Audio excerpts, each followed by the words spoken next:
Hello everyone, I welcome you back at the platform of Mandarin Academy and let's discuss today's important editorials जो हमारे the Hindu और Indian express में आए हैं। तो कुछ इंपॉर्टेंट जो टॉपिक्स मुझे आज के न्यूज़पेपर में लगे उसमें सबसे इम्पोर्टेंट था मणिपुर को लेकर के। न्यूज़ क्या थी पहले ये देखते हैं कि न्यूज़ के अंदर ये था कि क्या प्रेसिडेंट रूल मणिपुर में लग सकता है और यदि लग सकता है तो इसका इतिहास क्या है और इसके प्रोविजंस क्यों हैं, ऐसी बात क्यों उठी। तो कल जब हमने डिस्कस किया था तो हमने ये बात की थी कि जो मणिपुर के सीएम हैं एन बीरेन सिंह ने अपना इस्तीफ़ा दे दिया गवर्नर को। और रिसेंटली हमने ये भी बात करी कि मणिपुर के जो गवर्नर हैं, कौन है गवर्नर, जो हमारे पहले होम सेक्रेटरी थे मिस्टर भल्ला, तो उनको केंद्र सरकार ने वहाँ का गवर्नर नियुक्त किया। अब इनको ही क्यों नियुक्त किया, क्योंकि जानते हैं होम मिनिस्ट्री के अंदर आता है इंटरनल डिस्प्यूट, और मणिपुर काफ़ी लंबे टाइम से डिस्प्यूट के अंदर चल रहा था। वहाँ पे जो इंटरनल सोसाइटी है वो बढ़ चुकी हैं, वहाँ पे जो पुलिस स्टेशंस हैं वहाँ से हथियार छीन लिए गए लोगों के द्वारा, और इवन जो गवर्नमेंट मशीनरी है वो उसको कंट्रोल नहीं कर पा रही है। तो ये ऑपोजिशन की पहले भी डिमांड थी कि वहाँ प्रेसिडेंट रूल लगाया जाए या फिर इस्तीफा दिया जाए। तो वहाँ की जो गवर्नमेंट थी वो कॉन्फिडेंस में थी कि हम इसको टैकल कर लेंगे, तो उन्होंने कोई पॉलिटिकल हमको इसका कोई रेपरकशन दिखाई नहीं दिया। परंतु वर्तमान के अंदर जैसे ही एन बीरेन सिंह ने इस्तीफा दिया है तो वहाँ पे ना सिर्फ उनकी जो बीजेपी की गवर्नमेंट है वहाँ पे, तो बीजेपी का गवर्नमेंट का भी उनके पास बहुमत नहीं है, ऐसा जो कुछ इंसिडेंट हुए उसे लग रहा है। तो उनके इस्तीफे के बाद अब प्रेसिडेंट रूल की बात उठी है। सबसे पहले हम ये देख लेते हैं कि आखिर आर्टिकल क्या कह रहा है, फिर हम मणिपुर का जो इश्यू खड़ा हुआ उसको एक क्रोनोलॉजिकल ऑर्डर में देखेंगे। सबसे पहले आप ये समझिए, ये आर्टिकल बात करता है कि प्रेसिडेंट रूल यदि लगता है तो वो आर्टिकल 356 के तहत लगता है। और कल हमने ये भी बात की थी कि आर्टिकल 356 356 तो ये बात करता है कि जो भी स्टेट की पावर्स हैं, स्टेट के फंक्शंस हैं, स्टेट के दो टाइप के फंक्शन होंगे। एक स्टेट का फंक्शन होगा जिसके अंदर एडमिनिस्ट्रेशन का और दूसरा होगा लेजिस्लेशन का। एडमिनिस्ट्रेशन का काम किसके पास चला जाएगा, केंद्र सरकार के पास चला जाएगा, और जबकि जो लेजिस्लेशन का काम है वो पार्लियामेंट यानी कि संसद के पास चला जाएगा। ये कब चलता है, जब आर्टिकल 356 किसी भी राज्य के ऊपर लागू किया जाता है। तो ये आर्टिकल 356 के अंदर यही बात की जाती है। और ऐसा होता कब है, जब वहाँ पे स्टेट है वो जो कॉन्स्टिट्यूशनल मैंडेट को लागू नहीं कर पाता है, मशीनरी फेल हो जाती है, तब लगता है। अब आपको इसके साथ एक और आर्टिकल कम नाम बताया था और वो था आर्टिकल 355। और 355 क्या है, ये बैकग्राउंड की तरह काम करता है कि भाई ये जिम्मेदारी है किसी भी राज्य की कि आपको वहाँ पे जो हमारा डेमोक्रेटिक सेटअप है, जो हमारा कॉन्स्टिट्यूशनल मैंडेट है, उसको बनाए रखना है। यदि आप ऐसा नहीं करते हो तो गवर्नर की जो रिपोर्ट के आधार पर प्रेसिडेंट रूल लग सकता है। तो ये 355 आधार बनता है 356 को लगाने का। दोनों आर्टिकल 355 और 356 आपको पता होना चाहिए। अब इसके साथ आप ये देखिए, इसके अलावा अब ये जो बात तो उठ गई कि ये लग सकता है। अब क्या हुआ, प्रेसिडेंट रूल यदि वहाँ लगता है तो क्या होगा, उस अगर प्रेसिडेंट रूल लग जाता है, मान लीजिए हम मानते हैं कि प्रेसिडेंट रूल लग गया, तो कैसे काम करेगा। तो क्या ऐसे ही लग जाएगा, उसका एक प्रोसेस है। क्या प्रोसेस है, प्रेसिडेंट रूल लगने से पहले सबसे पहले गवर्नर रिपोर्ट देगा कि भाई स्टेट की मशीनरी है वो स्टेट में फेल नहीं कर रही और राष्ट्रपति शासन की आवश्यकता है। तो गवर्नर की इस रिकमेंडेशन पे राष्ट्रपति शासन लग जाएगा। अब राष्ट्रपति शासन लगने के 2 महीने के अंदर जो संसद है यानी कि राज्यसभा और विधानसभा, इन दोनों ही संसद के दोनों भागों से आपका जो बिल है वो पास होना चाहिए कि हम यहाँ पे प्रेसिडेंट रूल लगा रहे हैं। और ये यदि पास हो जाता है, इन लोगों से पास होता है सिंपल मेजॉरिटी से, तो यदि पास होने के बाद वहाँ पर कम से कम 6 महीने के लिए राष्ट्रपति शासन लगाया जा सकता है। अब 6 महीने के बाद क्या आगे भी लग सकता है? यस, ये आगे भी कंटिन्यूसली 3 साल तक लगाया जा सकता है, परंतु आपको हर 6 महीने के अंदर दोबारा राज्यसभा और लोकसभा से इसको पारित करना पड़ेगा।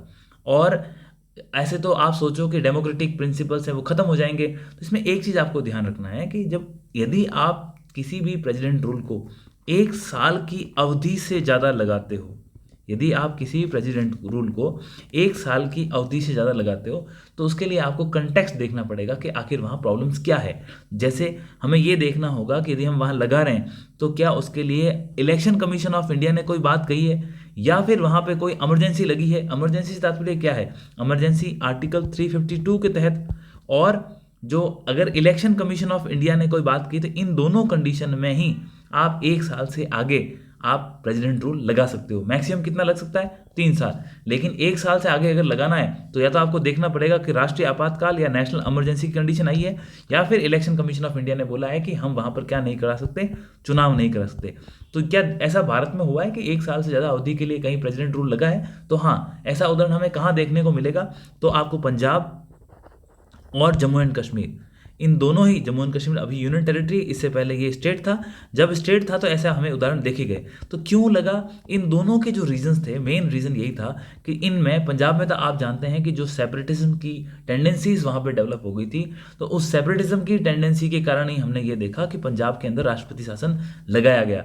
और वहाँ पे जिस तरीके से आप जानते हैं कि अकाल तख्त को कब्जे में ले लिया गया था, तो वो जो इंसिडेंट्स हुए थे, उन चेन ऑफ इवेंट्स के कारण पंजाब की सोसाइटी में एक सेपरेशन को बचाने के लिए वहाँ पे राष्ट्रपति शासन लगाया गया था, जिसकी अवधि 1 साल से ज़्यादा थी। और जम्मू एंड कश्मीर के अंदर भी ऐसी ही बात है। रिसेंटली भी आपने देखा होगा कि वहाँ पर आर्टिकल 370 के इम्पोजिशन के बाद, जब से 2019 में वहाँ पर जब धारा 370 लगा करके वहाँ पे इसको यूनियन टेरिटरी से स्प्लिट करके हमने जब इसको, सॉरी, स्टेट से हमने यूनियन टेरिटरी बनाया, उसके बाद भी साल 2024 में इसमें इलेक्शन हुए, जिसमें अभी देखा कि वहाँ पे एक डेमोक्रेटिक गवर्नमेंट आई है, जिसके अंदर जो उमर अब्दुल्ला है वो वहाँ के चीफ मिनिस्टर बने। तो ये जो इतनी लंबी साल का अवधि का जो प्रेसिडेंट रूल लगा है, उसका रीज़न भी यही है कि वहाँ पे इलेक्शन कमीशन ऑफ इंडिया की रिकमेंडेशंस थी कि हम यहाँ चुनाव नहीं कर सकते।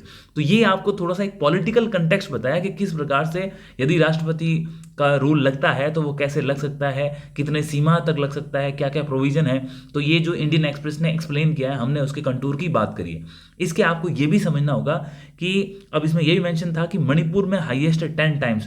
मणिपुर एकमात्र ऐसा राज्य नहीं है, इससे पहले भी मणिपुर के अंदर प्रेसिडेंट रूल लगे हैं। क्यों लगे हैं वो जब हम थोड़ी सी इसकी हिस्ट्री बात करेंगे तब हमको समझ में आएगा।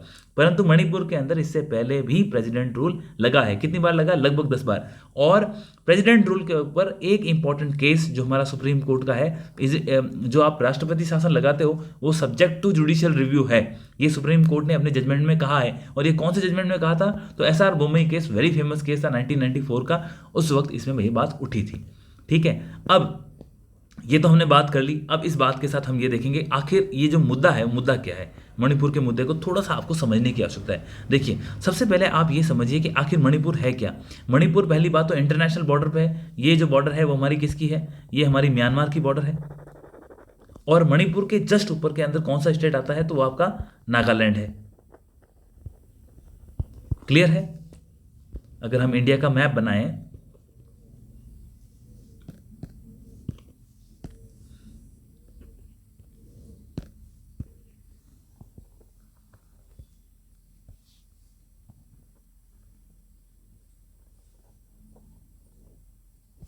ये मोटा मोटी आप इंडिया का मैप बन गया। आप ये समझिए, जो ये वाला पोर्शन दिखाया, तो यहाँ पे आपका क्या है?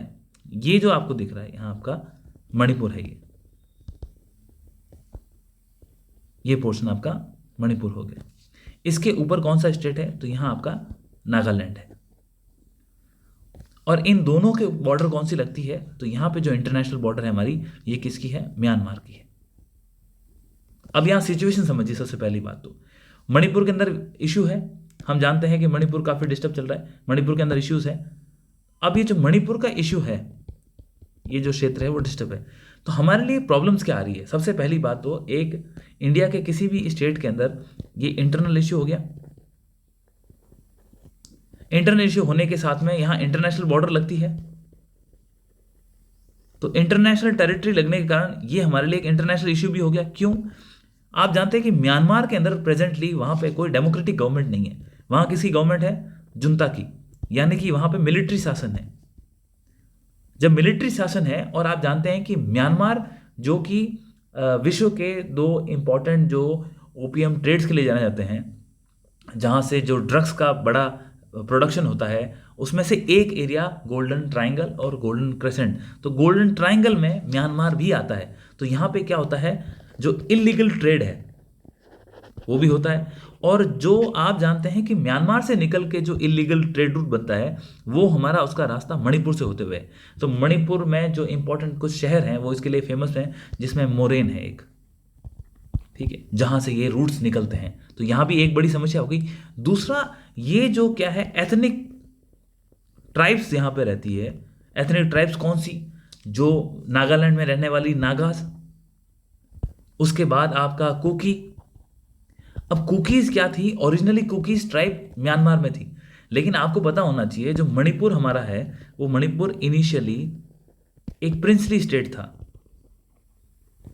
और इस प्रिंसली स्टेट के टाइम, उस प्रिंसली स्टेट में जब 1949 के अंदर इस प्रिंसली स्टेट जब यहाँ से ब्रिटिश से चले गए, उसके बाद इस प्रिंसली स्टेट में क्या हुआ, यहाँ के जो राजा वगैरह थे उन्होंने क्या किया था, और जब यहाँ ब्रिटिश भी थे उन्होंने क्या किया, वहाँ उनके ऊपर प्रेशर आता था नागालैंड की नागा ट्राइब से, इनके द्वारा अटैक होते थे।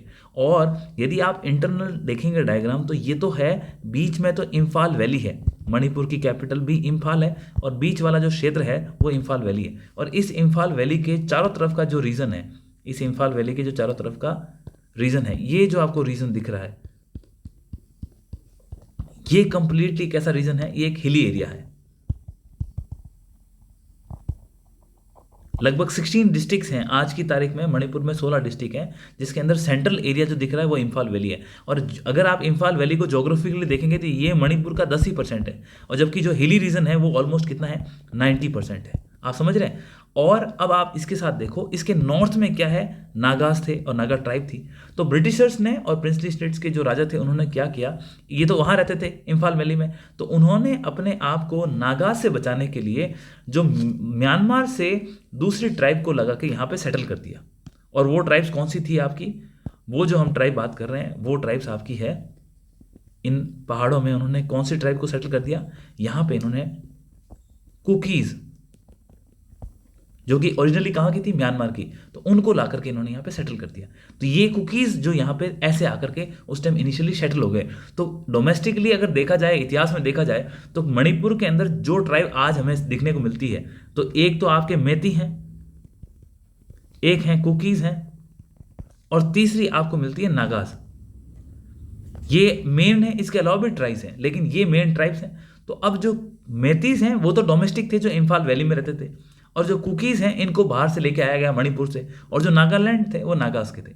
अब 1990s के अंदर क्या हुआ, जब नागालैंड की डिमांड होने लगी, इन्होंने अपना एक इंडिपेंडेंट राष्ट्र की डिमांड कर दी, और इन्होंने ग्रेटर नागालैंडिज्म की बात की, जिसमें कहा कि हम क्या करेंगे, ना सिर्फ यहाँ का हिस्सा बल्कि कुछ अरुणाचल प्रदेश का हिस्सा, म्यांमार का हिस्सा, इन सबको मिला के और थोड़ा सा मणिपुर का हिस्सा लेके इसको हम क्या बनाएंगे, ग्रेटर नागालैंड बनाएंगे। समझ गए आप? इस क्षेत्र की जब डिमांड होने लगी ना, इस क्षेत्र की डिमांड के कारण फिर देखा गया कि अच्छा, जब नागालैंड में ये इश्यू आने लगे तो मणिपुर वालों ने भी इनसिक्योर फील किया, और उनमें जब नेशनलिज्म की भावना आई, ये एक तरह से नेशनलिज्म की भावना है, जब नागालैंड वालों में नेशनलिज्म की भावना आई तो ये भावना किस में आने लगी, कुकीज़ में भी आने लगी।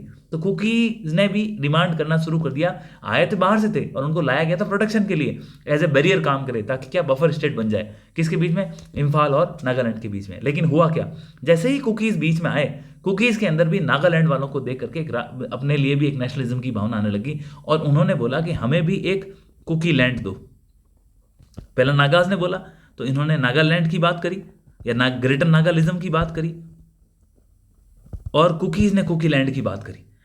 इन सब को देखते हुए जो मेन खुद यहाँ के लोग थे, जो मैतीस कम्युनिटी थी, उन्होंने भी बात करी कि हमें भी हमारा खुद का यहाँ पे हमारा खुद की डिमांड्स है। तो इनमें भी नेशनलिज्म की भावना जगी, जिसको हम मैती नेशनलिज्म के नाम से जानते हैं। और ये जो मैंने इंसिडेंट बताई, ये कब स्टार्ट हो रहे हैं, ये सारे के सारे 1990s के बाद से स्टार्ट हो रहे हैं, जो वर्तमान में आज भी चल रहे हैं। अब हुआ क्या, अब जो कन्फ्लिक्ट आपको देखने को मिला रिसेंटली, अब इसमें क्या हुआ कि यहाँ पर जो मैती कम्युनिटीज़ हैं, मैं दोबारा सा एक हल्का सा मैप ड्रॉ कर लेता हूँ, क्योंकि मैप के साथ पढ़ना थोड़ा सा इजी और कंफर्टेबल होता है। अब यहाँ ड्रॉ कर लिया, तो यहाँ पे क्या हुआ, अब यहाँ पे सिर्फ दो ही कम्युनिटी की बात करेंगे, नागालिज्म को बाहर रखते हैं। अब यहाँ पे जो आपकी कम्युनिटीज़ रह रही है, ये अपने कुकीज़ हैं और ये आपके मैतीस हैं। अब इन मैतीस ने क्या किया, इन मैतीस ने डिमांड करी मणिपुर के हाई कोर्ट में जाकर के। इससे पहले से डिमांड चल रही थी, और मणिपुर हाई कोर्ट में डिमांड करी कि हमको शेड्यूल्ड ट्राइब का दर्जा दो।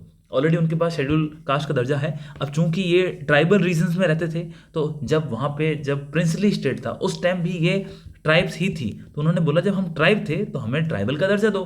परंतु आपको समझना होगा कि वर्तमान में जो मणिपुर की असेंबली है, मणिपुर की असेंबली में 60 में से जो 40 MLA हैं, वो कौन है, वो आपके मैतीस हैं, अदरवाइज वो इस इम्फाल वैली में रहने वाले लोग हैं।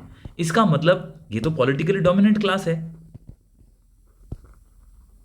आप समझ गए, ये पॉलिटिकल डोमिनेंट क्लास है और इनके पास सारी फैसिलिटीज हैं। गवर्नमेंट जॉब्स के अंदर इनका बोलबाला है, एजुकेशन इंस्टीट्यूट्स के अंदर इनका बोलबाला है। इस कारण से आप ये समझ सकते हैं कि जो रीजन है, इस रीजन के अंदर जो कम्युनिटी रहती है वो वेल ऑफ है, और वो कौन सी है? मैतीस है। लेकिन उनका आधार ये था कि चूंकि हम प्रिंसली स्टेट में 1949 में जब आज़ाद हुआ, जब कॉन्स्टिट्यूशन लागू हुआ, उस वक्त भी हम ट्राइब थे, तो हमको एसटी का दर्जा दो। हाईकोर्ट का जो जजमेंट आया, हाईकोर्ट ने भी ये बोला गवर्नमेंट को, उन्होंने मणिपुर की जो स्टेट गवर्नमेंट थी उसको बोला आप एक काम करो, आप इन कम्युनिटीज़ को एसटी का दर्जा देने के लिए प्रयास करो। हालांकि आप जानते हैं कि एसटी का दर्जा देने का शेड्यूल्ड ट्राइब लिस्ट के अंदर यदि किसी को इंक्लूड होना है तो उसकी जो पावर है वो किसके पास है? प्रेसिडेंट के पास है। हाईकोर्ट ने जब स्टेट गवर्नमेंट को बोला तो जो ये इनसे नाराज कौन होना? ऑब्वियसली सिंपल सी बात है, इससे कौन सी कम्युनिटी नाराज हुई होगी? तो फिर ये नाराज हो गए कौन से? आपके कुकीज़। और कुकीज़ ने एक प्रोटेस्ट किया, इनके खिलाफ विरोध किया और उन्होंने कहा कि ये गलत है। और उनका जो मार्च था उसमें यंग लड़के थे, इस लड़कों ने वहाँ प्रोटेस्ट किया। तो ये प्रोटेस्ट होने के बाद में इस प्रोटेस्ट से क्या हुआ कि जो इन दोनों में आपस में दोनों ही कम्युनिटी के अंदर क्लैश हो गए। तो जो आपकी मैती कम्युनिटी थी और आपके कुकी कम्युनिटीज़ थी, उन दोनों में क्लैश हो गए। क्लैश होने के बाद वहाँ की जो स्टेट गवर्नमेंट है वो इतने स्ट्रिक्ट एक्शन नहीं ले पाई कि जिससे कि इस रिवोल्ट को वो दबा पाते, और ये नहीं दबाया तो ये उसका एग्रेशन आपका धीरे धीरे बढ़ा। और इस एग्रेशन से क्या हुआ, इन कम्युनिटी के लोगों ने, ऐसा नहीं दोनों, स्पेशली मैतीज ने, क्योंकि उनका जो मेन इम्फाल वैली के अंदर जो इश्यूज हुए उसके अंदर ये हैं। अब एग्रेशन के कारण क्या हुआ कि वहाँ पे जो पुलिस स्टेशन थे, उन पुलिस स्टेशन से जितने भी आर्म्स थे, मोस्ट ऑफ द आर्म्स ये लोग उठा के ले गए, और अभी तक ये आर्म्स वापस गवर्नमेंट के पास नहीं आए हैं। आप अखबारों में फोटोज देखते होंगे, कहीं ना कहीं आपको हिंदू के अंदर, इंडियन एक्सप्रेस के अंदर, या आपके लोकल न्यूज़पेपर के अंदर, जब भी आपको रिसेंटली एक फुटबॉल मैच की फोटो आई थी जिसके अंदर ये दिखाया गया था कि उस फुटबॉल मैच में जो प्लेयर्स मैच खेल रहे हैं उनके हाथों में AK-47 जैसी गनें हैं। तो आप समझिए ये जो गन्स हैं कुछ तो कहाँ से आई? पुलिस स्टेशन से आई। और इसके अलावा जब law and order he collapse हो गया, जब law and order he collapse हो चुका है, उस कंडीशन में क्या होगा? मैंने आपको बताया ये ऑलरेडी इंटरनेशनल बाउंड्री के पास है, और यहां कौन है? म्यांमार है, और म्यांमार के अंदर मिलिट्री रूल है। और आप जानते हैं कि म्यांमार का एक अच्छा कनेक्शन चाइना के साथ भी है, और चाइना तो चाहता है कि किसी भी तरह से भारत का जो इंटरनल कोई डिस्प्यूट है वो खड़ा रहे, इसीलिए तो चाइना पाकिस्तान को सपोर्ट करता है। तो चाइना से सपोर्ट किसको मिला? म्यांमार से। और म्यांमार ने इन्फिल्ट्रेट करके आर्म्स, एम्यूनेशन, ड्रग्स ये इन्फिल्ट्रेट किए मणिपुर के अंदर और लोगों के पास पहुंच गए। इस कारण से ये जो इश्यू था जिसको टाइम से टैकल किया जा सकता था, ये हो गया एग्रेवेटेड और सिचुएशन हो गई बड़ी खराब। अब इसके साथ कभी भी किसी समस्या को हल करने के लिए एक अच्छा सॉल्यूशन होता है कि आप राजनीतिक तरीके से कोई पॉलिटिकल सॉल्यूशन निकालें। लेकिन पॉलिटिकल सॉल्यूशन निकला नहीं। पॉलिटिकल सॉल्यूशन क्यों नहीं निकला? पॉलिटिकल सॉल्यूशन तो निकलने के अलावा क्योंकि सोसाइटी है जो, देखो, जब भी कोई व्यक्ति समाज को रिप्रेजेंट करता है उसकी जॉब तो लगती है, लेकिन वो समाज का तो अंग है। तो वहाँ पे जो मणिपुर में लोगों की जो भावनाएं हैं वो समाज के साथ ज़्यादा जुड़ी हुई है। क्यों? क्योंकि समाज जो है वो एथनिक लाइन्स पे बटा हुआ है। ठीक है, हम यहाँ कास्ट लाइन की बात करते हैं, हम रिलीजन लाइन की बात करते हैं, लेकिन जो एथनिसिटी का कंसेप्ट होता है ना, ये काफ़ी ब्लड बॉर्न होता है, और ये सबसे रिजिड टाइप का आपको इफेक्ट इसमें देखने को मिलेगा। तो इस कारण से क्या हुआ, जो सरकार के जो अंग थे उन्होंने मतलब एक साइड से एक्शन लिया। अगर मैतीज गवर्नमेंट में है तो वो कुकीज़ के खिलाफ एक्शन ले रहे हैं, कुकीज़ हैं वो मैतीज के खिलाफ। और ये जो इनको एसटी का दर्जा देने का विरोध जो इन्होंने किया था कि इनको नहीं देना चाहिए, उसका मेन रीज़न ये था, उन्होंने बोला कि देखो आप ऑलरेडी पॉलिटिकल पावर में हो, गवर्नमेंट जॉब आपके पास है, यदि इनको आप एसटी का दर्जा दे दोगे तो ये जो इनका शेड्यूल एरिया है, जो यहाँ माउंटेन्स रीजन्स है, इस माउंटेन रीजन्स के अंदर जो लैंड है, उस लैंड को कौन खरीद लेंगे? मैतीज खरीद लेंगे। तो कुकीज़ का कहना था हम जाएंगे कहाँ पे? इस कारण से ये जो सिचुएशन थी वो एग्रीगेट हो गई, काफ़ी बड़े बड़े समस्या आ गई। तो जो मैंने आपको इश्यू बताया उसके अंदर 3-4 पॉइंट इंपॉर्टेंट था। नंबर 1, आखिर ये क्वेश्चन आ जाता है एग्जाम में कि व्हाट वर द रीजंस, क्या कारण थे इसका। तो आप समझिए सबसे बड़ी बात, एक तो इनका हिस्टोरिकल इशू है, हमने उसकी बात कर ली। दूसरा, हिस्टोरिकल के अलावा आप जानते हैं कि एथनिक लाइन के ऊपर ये कम्युनिटीज़ हैं बटी हुई है, तो एथनिक लाइन्स पे इनके इश्यूज़ हैं। तीसरा, इसके अंदर आप जानते हैं कि पॉलिटिकली दोनों ही कम्युनिटी डिवाइड है। जैसे मैतीस हैं, उनका डोमिनेंस है, और दूसरी कम्युनिटी है वो पहाड़ों में रहती है और वो पिछड़ी भी है, तो ये भी एक हो गया। फिर आप जानते हैं कि लैंड का इशू हो गया। कैसे लैंड का इशू? यदि आप इनको एसटी का दर्जा दे दोगे तो वो जाके वहाँ पे ज़मीन खरीद लेंगे, और वो एक क्रिटिकल इशू हो गया। इसके अलावा आपको एक और चीज़ बताऊँ, ये आप जानते हैं कि हमारा लास्ट डिलिमिटेशन कमीशन 1971 की जनगणना के आधार पर हुआ था, तो 1973 के आसपास मणिपुर में हुआ था, और साल 2020 के अंदर यहाँ पे डिलिमिटेशन करने का प्रयास किया गया था। तो प्रयास जब किया गया तब भी आरोप लगे कि जो पॉलिटिकल कम्युनिटी है, मैतीस हैं, वो अपने एरियाज़ के अंदर पॉपुलेशन को बढ़ावा दिखाई दे रही है और कुकीज़ में कम कर रही है, तो आगे भी पॉलिटिकल रिप्रेजेंटेशन है वो इफेक्ट करता है। दूसरा, ड्रग्स का मैंने आपको बता दिया मेन रूट्स हैं, तो उनका एक वेस्टेड इंटरेस्ट है इन लोगों का, ग्रुप्स का। और इसके साथ आप जानते हैं कि जैसे ही वहाँ मिलिट्री रूल आया म्यांमार में, उस कारण से क्या हुआ, म्यांमार की जो जनता थी या जो लोग थे, कॉमन पीपल है, वो माइग्रेंट हुए। और वो माइग्रेंट होके कहाँ जाएंगे? कोई ना कोई अपने रिश्तेदारों के पास जाएगा। जब आपस में आपके एथनिक रिश्ते जुड़े हुए हैं, तो कुकी ट्राइब ओरिजिनली म्यांमार से ही थी, तो वहाँ से जो इनके बाकी लोग भी थे वो माइग्रेंट होके कहाँ आए? मणिपुर में आए। और इस कारण से वहाँ पे हमने जो माइग्रेंट्स को आते हुए भी देखा। ये सारी चीज़ें एक साथ मिला के, ये जो रीजंस हैं, इन रीजंस ने मणिपुर के अंदर एक टर्मोइल क्रिएट कर दिया। अब सरकार के प्रयास होने के बाद भी हमारे पर सॉल्यूशन नहीं लग पाया। अब ये एक बड़ा क्रिटिकल इशू बन चुका है। अब आपको ये मैंने बता दिया कि इंपॉर्टेंट, आपको एकदम इमीडिएट रीजंस क्या थे। जो कोर्ट का जजमेंट आया था उसके बाद और सिचुएशन खराब हो गई, और आप ये भी समझ गए होंगे हमारे इन डिस्कशन से कि आखिर क्यों जो वहाँ का जो प्रशासन है, जो वहाँ का एडमिनिस्ट्रेशन है, वो इसको इफेक्टिव तरीके से क्यों नहीं रोक पाया। आप समझ गए? तो अब जब चीफ मिनिस्टर ने खुद ने इस्तीफा दिया है, तो ये एक ऐसी उम्मीद लगती है, क्योंकि वो खुद भी थोड़े से बायस थे।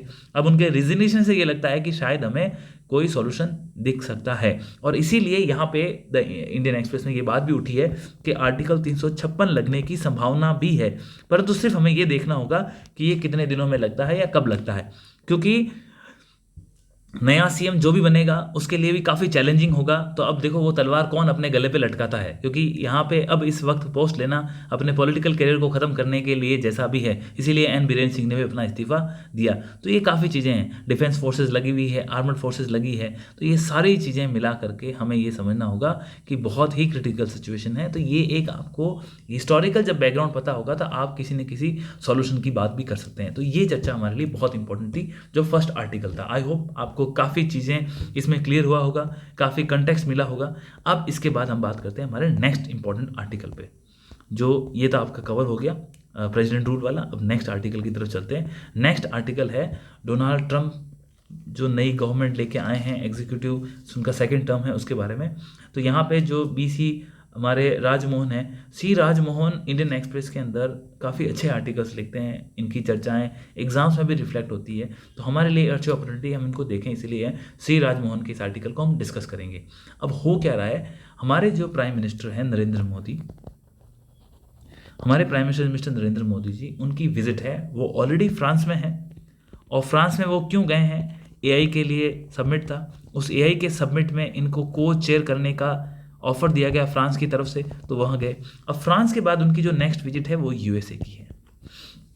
यूएसए में जाकर के ये डोनाल्ड ट्रंप से मिलेंगे, तो ये उनके विद इन 1 मंथ के इलेक्शन के अंदर ही जो प्राइम मिनिस्टर की विजिट है काफ़ी इंपॉर्टेंट एक महत्व रखता है। दूसरा, आप जानते हैं कि हम यूएसए के साथ हमारा एक स्ट्रेटेजिक अलायंस है, एक स्ट्रेटेजिक पार्टनरशिप है। हालांकि बहुत सारे टर्मोइल चल रहे हैं, जैसे हमने डेली कोई ना कोई न्यूज़ आ रही है, उनके जो कुछ ऐसे इंसिडेंट्स भी हैं जो हर दिन कोई ना कोई टैरिफ की बात आ रही है, जो एक स्टेबल रिलेशन होता है और जो वर्ल्ड ऑर्डर बना हुआ है, ग्लोबल सप्लाई चेन है, उन सब में डिस्ट्रप्शन क्रिएट कर रहा है। परंतु इस आर्टिकल के माध्यम से हम पहले एक हिस्टोरिकल कंटेक्स्ट देख लें। हिस्टोरिकल कंटेक्स्ट देखने के बाद क्या क्या ऐसे स्कोप हैं जहाँ पे हम दोनों साथ काम कर सकते हैं, क्या चैलेंजेस हैं, और जो प्राइम मिनिस्टर की विजिट है ये कितनी इंपॉर्टेंट है, उसमें क्या निकल के आ सकता है। तो सबसे पहले आप ये समझिए, यदि हम बात करें, आपको ये जानना होगा इंडिया यूएसए की रिलेशनशिप तो बहुत पुरानी है, लेकिन आपको ये समझना होगा हम बात करेंगे अप्रॉक्स कोल्ड वॉर के टाइम से। क्यों बात करेंगे कोल्ड वॉर से? कोल्ड वॉर में क्या है कि हम नॉन अलाइन मूवमेंट के पार्ट थे, और ये विश्व किस में बटा हुआ था? विश्व 2 ध्रुवों में बटा हुआ था, एक कैपिटलिज्म और एक सोशलिज्म, जिसकी बात हमने कल भी की थी। अब इस कोल्ड वॉर के टाइम पे क्या हुआ कि इंडिया किसका, हम यूएसए के संदर्भ में ही ज़्यादा बात करेंगे, तो इस कोल्ड वॉर के टाइम पे हम यूएसए का हिस्सा नहीं थे, उसके ग्रुप में नहीं थे, उसके पार्ट नहीं थे, उसके फ्रेंड नहीं थे। तो यूएसए का जो इंक्लिनेशन है कोल्ड वॉर के टाइम वो कहाँ था? पाकिस्तान की तरफ। तो हमसे तो दूर था, लेकिन पाकिस्तान से उसकी अच्छी दोस्ती थी, उसके अच्छे रिश्ते थे, तो इस कारण से हमारे दूर होते गए। लेकिन हुआ क्या, जब कोल्ड वॉर खत्म हुआ, और कब हुआ? जब 1991 के अंदर यूएसएसआर का विघटन हो गया, सोवियत संघ का विघटन हो गया। तो इस ड्यूरेशन में बहुत सारी घटनाएं हुई, लेकिन हमारे पास समय नहीं कि हम उन सबको देखें, क्योंकि यदि हम इंडिया यूएस के रिलेशन की बात करेंगे, एटलीस्ट मुझे लगता है कम से कम 6 या 7 घंटे की क्लास इसमें चाहिए होती है। परंतु अब आप देखिए, अब ये कोल्ड वॉर के बाद हम सीधे पोस्ट कोल्ड वॉर की बात करते हैं। पोस्ट कोल्ड वॉर के अंदर क्या होता है, यहाँ पर एक चेंज आता है। चेंज कैसे आता है? हम भी एलपीजी रिफॉर्म्स लेके आते हैं, हम आईएमएफ पहुंचते हैं, हमारे रिश्ते यूएसए के साथ नज़दीकियाँ बढ़ती है।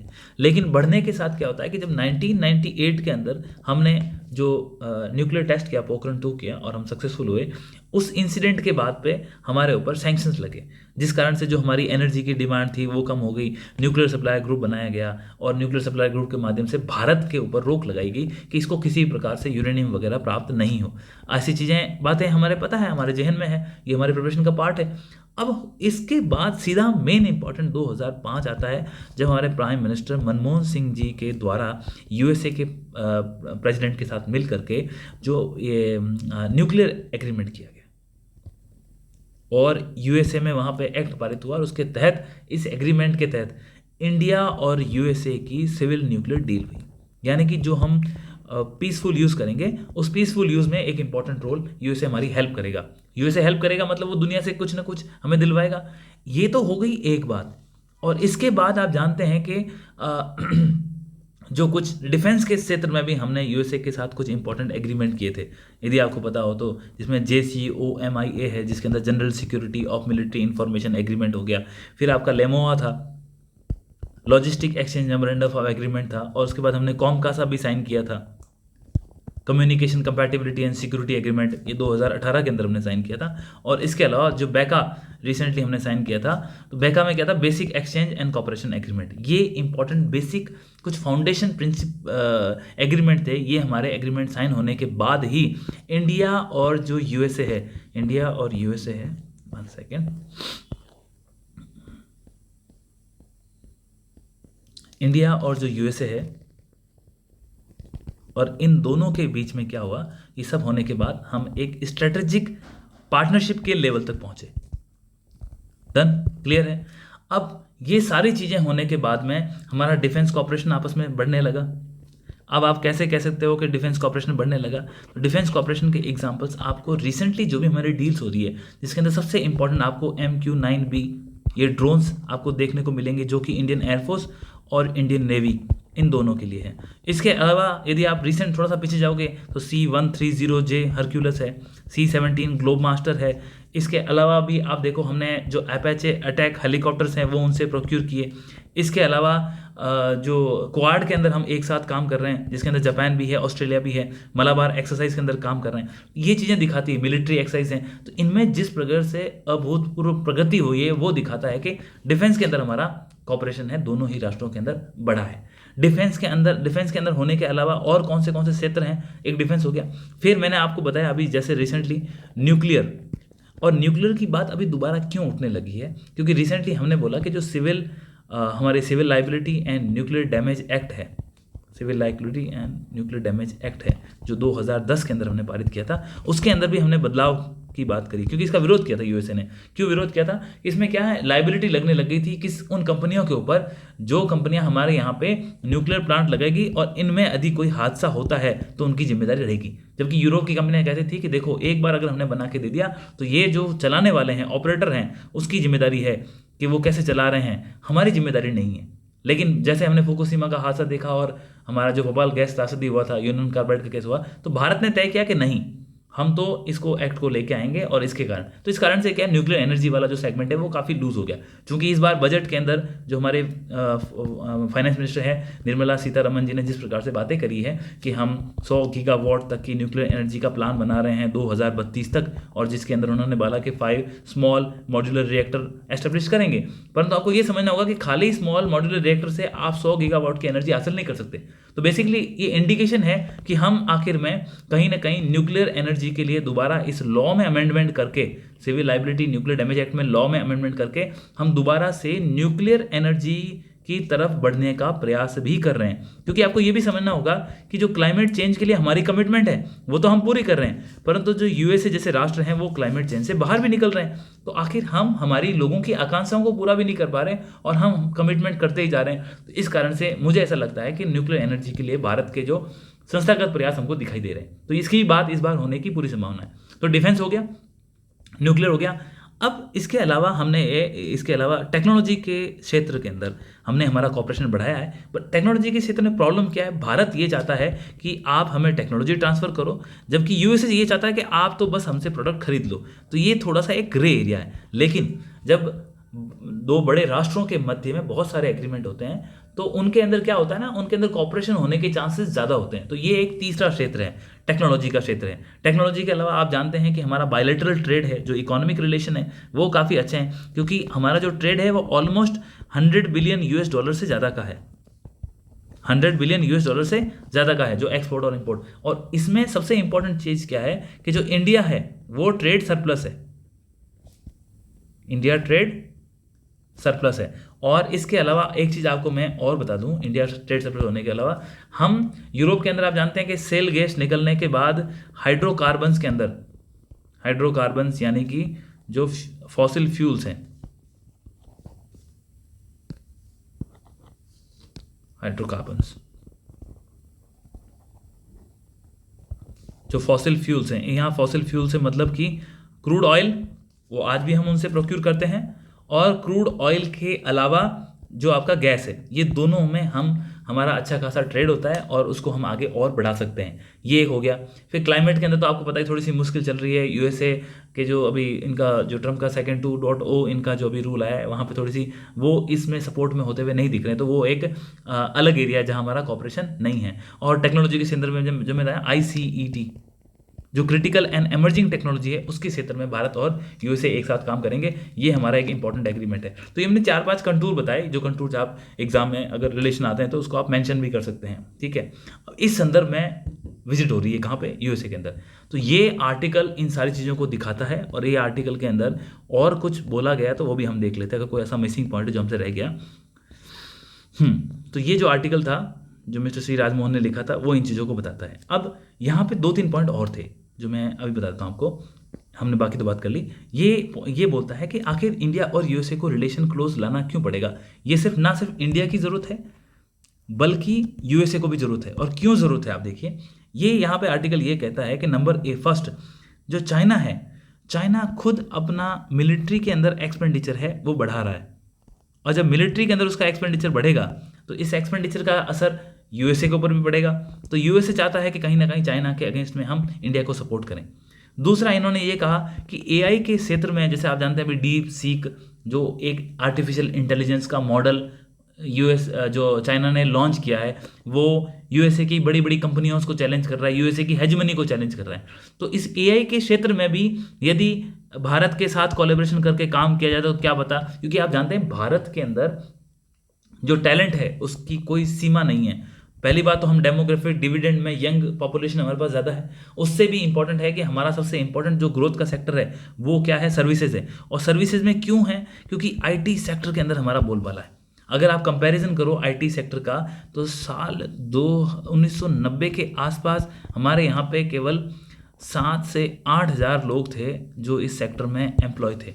वर्तमान के अंदर इन लोगों की बात करो तो 28 लाख के आसपास जो लोग हैं इस सेक्टर में अपना कंट्रीब्यूशन करते हैं। उस वक्त जीडीपी के अंदर 1% का योगदान था, तो आज इसका जीडीपी के अंदर 12% के आसपास योगदान है। तो इससे आप इंपॉर्टेंस समझ सकते हैं कि कितनी इंपॉर्टेंस है हमारी भारत की। इसीलिए तो आप देखो जो उनका H1B वीज़ा होता है उसके अंदर जो हाईएस्ट अगर किसी को अलॉट होता है तो वो इंडियंस को होता है। अब इसके साथ कुछ इश्यूज़ की बात करी थी जिसके अंदर अभी देखा रिसेंटली कि माइग्रेंट्स को उन्होंने, जो इलीगल माइग्रेंट्स हैं उनको वापस भेजा है। तो ये कुछ चैलेंजेस हैं, तो शायद दोनों का पर्सनल जब बात होगी तो इससे कुछ आगे बढ़ सकते हैं। इन सारी चीज़ों की बातें करें, डिफेंस में तो हम डेफिनेटली आगे जाएंगे। तो ये इंपॉर्टेंट आर्टिकल था जिससे हमें यूएस के हिस्टोरिकल रिलेशन और दोनों को। अब इसकी ऑलरेडी बात कर ली थी हमने आर्टिफिशियल इंटेलिजेंस के लिए। हमारे जो हमारे प्राइम मिनिस्टर हैं वो वहाँ पे गए आपके फ्रांस के अंदर। तो फ्रांस के अंदर जो प्राइम मिनिस्टर ने जाके क्या बातें बोली, देखो एआई के बारे में जो हिस्टोरिकल बैकग्राउंड की बात थी वो तो हमने कल और परसों डिस्कस कर ली थी। अगर किसी ने नहीं देखा तो थोड़ा सा प्लीज़ देख लें। आज एक कंटिन्यूटी में रहने से यही होता है कि आप सीक्वेंस में बने रहते हो। अब पेरिस में जाके प्राइम मिनिस्टर ने क्या बोला, देखो प्राइम मिनिस्टर साहब ने बोला कि जो आर्टिफिशियल इंटेलिजेंस है इसका हमें इस प्रकार से इस्तेमाल करना है कि हम इसको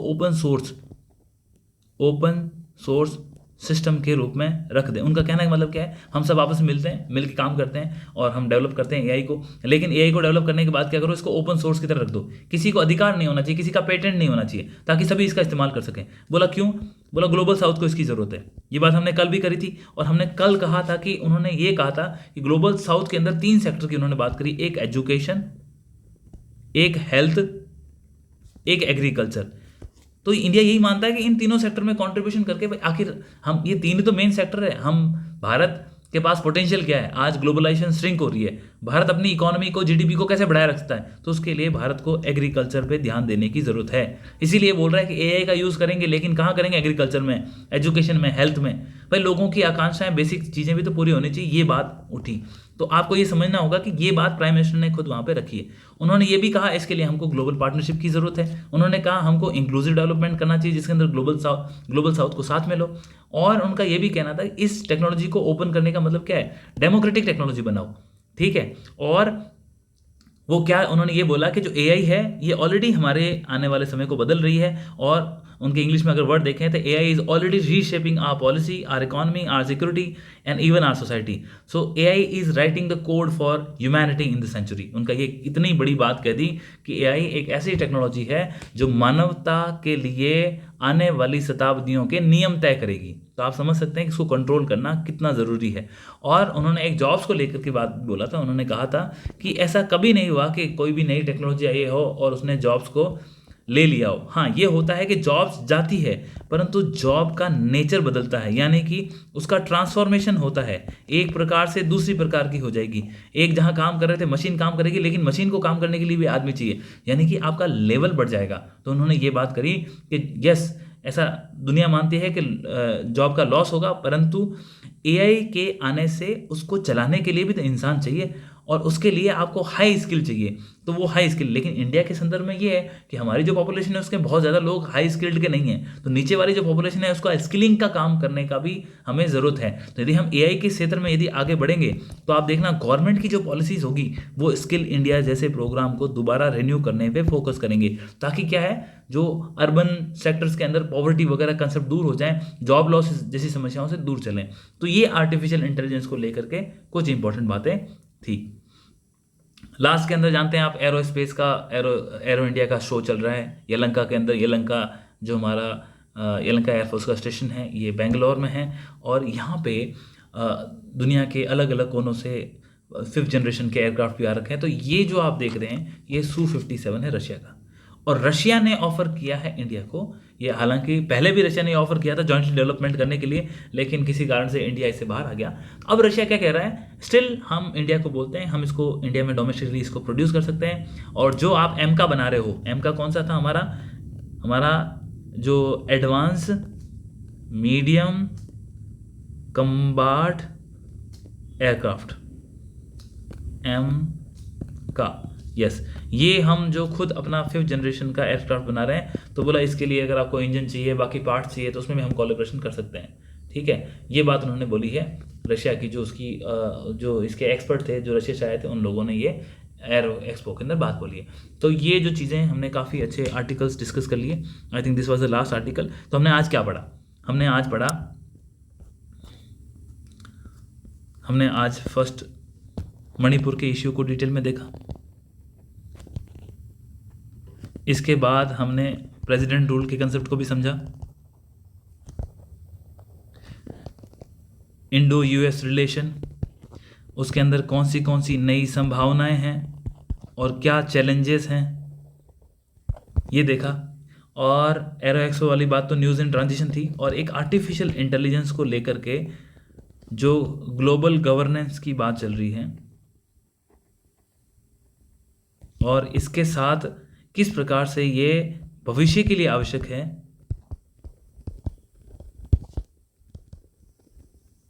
ये हमने बात करी। अब यही जो सवाल हैं आप समझो तीनों बड़े क्रिटिकल हैं। पहली बात तो तीनों न्यूज़ इन ट्रांजिशन है, तो जिन लोगों का इंटरव्यू है तो उन्हें तो आई होप ये कम्प्लीटली हेल्पफुल लगा होगा, ताकि आपकी एक डेवलप हुई होगी, आपकी अंडरस्टैंडिंग डेवलप हुई होगी। अब अंडरस्टैंड आप बेयरली ऐसे ही जाएंगे आर्टिकल पढ़ेंगे, तो आर्टिकल में क्या है, बहुत कम डाटा होता है, आप इन सारी चीज़ों को लिंक तो कर नहीं पाएंगे।